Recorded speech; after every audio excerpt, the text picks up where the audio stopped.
Hello વિદ્યાર્થી મિત્રો, કેમ છો બધા? મજામાં ને? અમારી YouTube ચેનલમાં આપ સૌનું સ્વાગત છે. આપણા જોડે 20 પણ છે. ચલો, શ્રેણીનો ટોપિક આપણે પૂરા કરી દીધા છે. કંઈક ના આવડતું હોય, કંઈક બાકી હોય તો કોમેન્ટ કરજો તો આપણે એને સોલ્વ કરી દઈશું. ઓકે, તો આજે આપણે નવો ટોપિક લઈને આવીએ છીએ ઘડિયાળ. આમાં છે ઘડિયાળ 11:30 ને અરીસામાં જોતા કેટલો સમય બતાવે? આમાં અરીસામાં જોવાનું છે. અરીસામાં જોવાનું આવે ને ત્યારે 11:60 અથવા 23:60 માંથી બાદ કરો. કેટલામાંથી? 11:60 અથવા 23:60 માં. તો આપણે કેટલો સમય છે?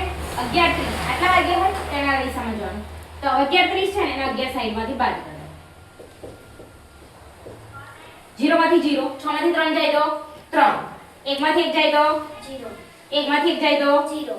તો કેટલા વાગે? 0 0 એટલે કેટલા ગણાય? 12 ગણાય. કેટલા ગણાય? 12. 12 ને 30. આપણો રાઈટ આન્સર શું આવી જાય? 12 ને 30. અને અરીસામાં જોઈએ એટલે આવું થઈ જાય. દેખો 12 1 2 3 4 5 6 7 8 9 10 11. કેટલા આવી ગયા? 12 ને 30. અહીં ને અહીં આવી રીતના આવી જશે. આને આપણે અરીસામાં જોઈશું તો 12 ને 30 બતાવશે. કેટલામાંથી બાદ કરવાનું? 11:60 અથવા 23:60 બાદ કરવાના. તો આપણે કેટલો આન્સર આવી જાય?